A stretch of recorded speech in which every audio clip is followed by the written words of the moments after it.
ప్రమాదం జరిగినప్పుడు పొరపాటున కింద పడ్డప్పుడు కొన్ని సందర్భాల్లో తలకు గాయాలవుతుంటాయి.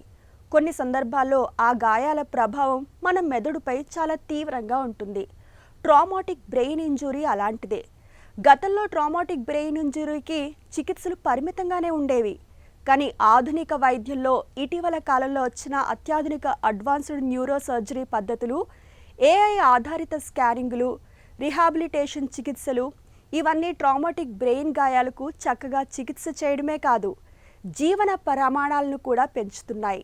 ట్రామాటిక్ బ్రెయిన్ ఇంజురీకి ఆధునిక వైద్యంలో అందుబాటులోకి వచ్చిన చికిత్సల గురించి డాక్టర్ని అడిగి ఇప్పుడు తెలుసుకుందాం.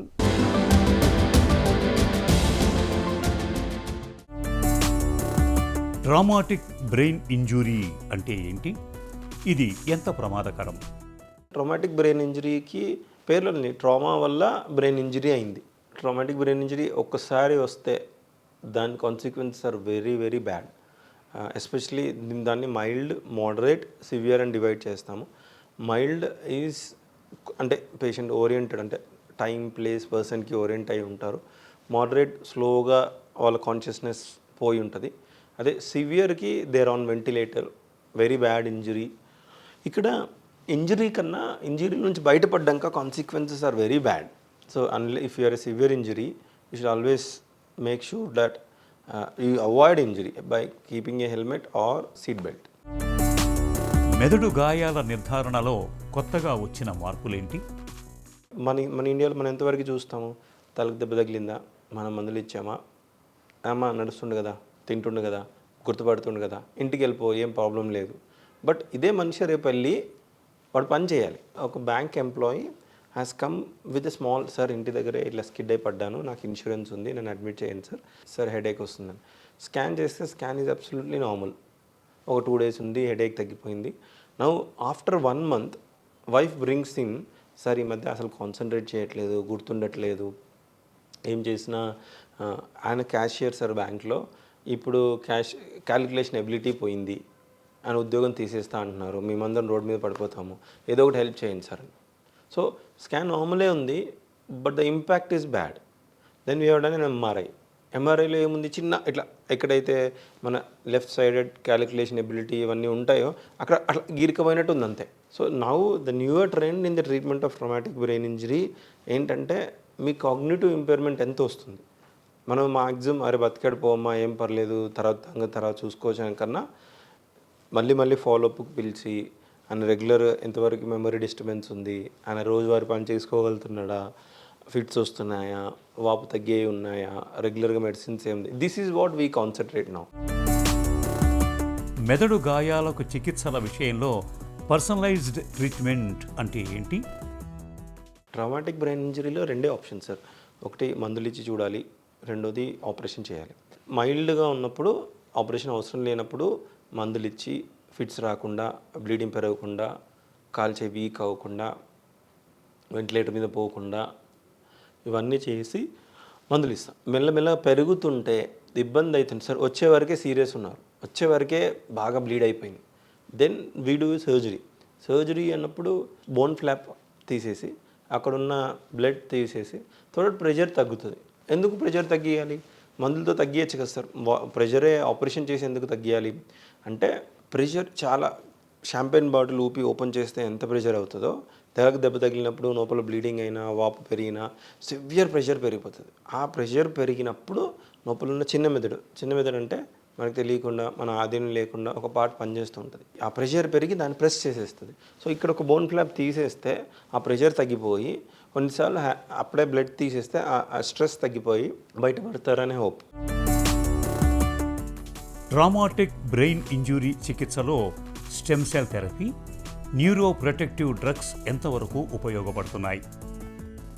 First will come up to neuro protective drugs. ఏదైతే ఇన్ఫ్లమేషన్ తగ్గిస్తుంది, ఏదైతే గ్రోత్కి హెల్ప్ చేస్తుంది. ఇన్ఫ్లమేషన్ అంటే బాడీస్ రెస్పాన్స్ టు ఇంజరీ అయినప్పుడు వాపు వస్తుంది కదా, దట్స్ వాట్ వీ కాల్. అవి మనల్ని ఎట్లా హెల్ప్ చేస్తాయి, ఎస్పెషలీ బ్రెయిన్ హెల్త్ ఇస్తే ఎట్లా టాక్సిక్ బాడీలో ఎప్పుడైనా, ఫర్ ఎగ్జాంపుల్ మన బ్లడ్ వెజిల్లో ఉంటుంది, కానీ బ్లడ్ వెజిల్లో ఉన్నంతసేపు క్లాట్ అవ్వదు. ఒకసారి కట్ అయితే అదే బ్లడ్ క్లాట్ అవుతుంది. మరి క్లాటింగ్ ఫ్యాక్టర్స్ ఎక్కడి నుంచి వచ్చాయా? అందులోనే ఉన్నాయి కదా, బట్ అప్పుడు యాక్టివేట్ అయ్యాయి. Based on the situation they act. In the same way మన ఇన్ఫ్లమేషన్ బాడీలోదే అదే మనని ఎక్కువ డ్యామేజ్ చేస్తుంది. సో ఆ న్యూరోప్రొటెక్టివ్ డ్రగ్స్ వల్ల ఆ ఇన్ఫ్లమేషన్ తగ్గి, ఆ వాపు తగ్గి, నొప్పుల అంటే చిన్న ఉన్నది సర్జరీ వారికి వెళ్ళకుండా స్టేబుల్గా ఉండడానికి ఈ న్యూరోప్రొటెక్టివ్ డ్రగ్స్ యూజ్ చేస్తారు. Stem cell therapy is too early to comment upon. ఇప్పటివరకు it is not proven. Stem cell therapy వల్ల ఒక 10 మందిలో 8 మంది ఇంప్రూవ్ అయిపోతే దెన్ అయితే ఓకే దీనివల్ల ఇది ఇంప్రూవ్ అయిపోయింది అని. 10 మందిలో 2-3 ఇంప్రూవ్ అయ్యారు స్టెమ్ సెల్ థెరపీ ఇచ్చాక. ఈ 2-3 బై ఛాన్స్ ఇంప్రూవ్ అయ్యారా లేదా స్టెమ్ సెల్ థెరపీ ఇచ్చినందుకు ఇంప్రూవ్ అయ్యారా is very difficult. It is not yet proven. I really don't recommend as of now. ఇప్పుడున్న కండిషన్కి కానీ ఇప్పుడున్న మన దగ్గర రీసెర్చ్ మెటీరియల్ కానీ we do not suggest stem cell therapy. తీవ్రమైన ట్రామాటిక్ బ్రెయిన్ ఇంజ్యూరీ చికిత్సల్లో ఐసీయూ కేర్లో వచ్చిన మార్పులేంటి? ఈ పార్ట్ చాలా డెవలప్ అయింది సార్. అంటే మోడరేట్ నుంచి సివియర్ వెళ్ళినప్పుడు, అంటే ఫస్ట్ ఇనీషియల్గా వచ్చినప్పుడు మోడరేట్ వచ్చారు, తర్వాత సివియర్కి వెళ్ళిపోతున్నారు అన్నప్పుడు ఆపరేషన్ చేయాలి. ఈ మధ్య గ్యాప్లో ఎవరు ఆపరేషన్కి వెళ్తారు, ఎవరు ఆపరేషన్ వరకు వెళ్ళరు అని గుర్తుపట్టగలిగే మెకానిజమ్స్ తొందరగా వచ్చాయి. ఫర్ ఎగ్జాంపుల్ బీపీ మానిటరింగ్ చేస్తాం, బ్లడ్ ప్రెషర్ చెక్ చేసి కదా చేస్తాం. The same way intracranial pressure monitoring చేస్తాం. ఆ మానిటరింగ్ చేసేటప్పుడు చిన్న హోల్ చేసి అందులో నుంచి చిన్న ప్రెషర్ ట్రాన్స్డ్యూసర్ పెడతాం. ఆ ప్రెషర్ ట్రాన్స్డ్యూసర్ ఎప్పుడు వీక్ అవుతుంది, ఎప్పుడు కష్టం అవుతుంది అనేది చెప్తుంది. సో ఆ ఐసీపీ మానిటరింగ్ చేయగలిగితే తొందరగా సర్జరీకి వెళ్ళకుండా మందులు ఏమేమి మార్చాలి, that has help. Even dedicated neuro ICU ఉన్నప్పుడు కూడా it is really helpful where they can even respiratory pattern change అయినా, మూమెంట్ తగ్గినా ఎర్లీగా పట్టుకోవడం వల్ల chances of improvement are better. Traumatic brain injury రోగులకు రిహాబిలిటేషన్ ఎలా ఉంటుంది? Rehabilitation is a great part. అదే as I told cognitive impairment ఉన్నట్టు కాళ్ళు చెయ్యి వీక్ అయినాయి వాళ్ళని మనం రీహాబ్కి పంపిస్తున్నారు. ఫర్ ఎగ్జాంపుల్ మనమే చూసుకున్నాం, ఇంట్లో పొద్దున్న జాబ్కి పోయి మళ్ళీ సాయంత్రం మళ్ళీ జాబ్ నుంచి రాగానే అప్పుడు కూర్చొని 1 అవర్ ట్రై చేస్తామా? అదే రీహాబ్లో కూర్చొని పొద్దు నుంచి వాళ్ళ వర్క్ అదే, తినిపించామా, మందులు వేసుకున్నామా, you do exercise so that you bring back your normal life. That will really help when especially robotic rehab ఉన్నప్పుడు hand fine movements ఇవి ఉన్నప్పుడు that will help, but it has not standardized yet. ఉన్న దాంట్లో it will definitely help.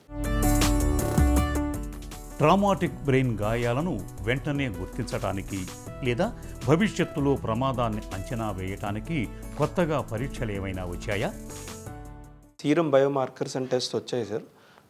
చాలా జిఎఫ్ఏపి ఏదైతే బ్రెయిన్లో proteins ఇవన్నీ వచ్చాయి. అవి ఒక్కటే కాదు, దిట్ రిక్వైర్స్ ఓవర్. ఫర్ ఎగ్జాంపుల్ ఇప్పుడు ఎంఐ హార్ట్ అటాక్ వచ్చింది, అందరికీ తెలిసే ఉంటుంది. ట్రోపోనిన్ ఐ పెరిగితే హార్ట్ అటాక్ సివియర్, నిజంగానే ఎక్కువ వచ్చింది, ఇంకెక్కువ పెరిగితే ఎక్కువ సివియర్ ఉన్నట్టు. అలానే ఫర్ ఎగ్జాంపుల్ మన ఇంట్లో పిల్లలు కింద పడిపోతారు, ఎక్కువ ఏడుస్తారు, అయిపోయింది. సో కింద పడిపోయినప్పుడు ఇప్పుడు పోయి స్కాన్ చేయాలా లేదా ఎలా తెలియాలి? ఇప్పుడు ఎందుకంటే వాంతులు అవ్వలేదు, ఫిట్స్ అవ్వలేదు, బేహోష్ అవ్వలేదు, కానీ భయం. సో ఎప్పుడైతే తలకి దెబ్బ తగిలినప్పుడు ఒక వితిన్ 6 అవర్స్లో వన్ ఆఫ్ ద బయోమార్కర్ బ్లడ్లో రిలీజ్ అవుతుంది. ఆ బ్లడ్ రిలీజ్ అయినప్పుడు అది గుర్తుపట్టగలిగితే అప్పుడు లేదు ఇది పెరిగింది సో స్కాన్ చేయాలి అని. కానీ ఇప్పుడున్న రేట్లో ఏంటంటే స్కాన్ 2000 అయితే బయోమార్కర్ కనుక్కోవడానికి 5000. సో అదే స్కాన్ చేస్తే 100% తెలిసిపోతుంది కదా, than doing 5,000 and getting another 2,000 investigation. But with over the time తక్కువ కాస్ట్లో అది వచ్చినప్పుడు, అవసరం లేనప్పుడు scan we can always avoid. Traumatic brain ఇంజూరీకి అందుబాటులోకి వచ్చిన అత్యాధునిక చికిత్సలు రోగులకు నిజంగా ఒక వరమనే చెప్పుకోవాలి. సకాలంలో ఈ చికిత్సల్ని తీసుకోవడం వల్ల ట్రామాటిక్ బ్రెయిన్ ఇంజూరీ నుంచి త్వరగా కోలుకోవచ్చు.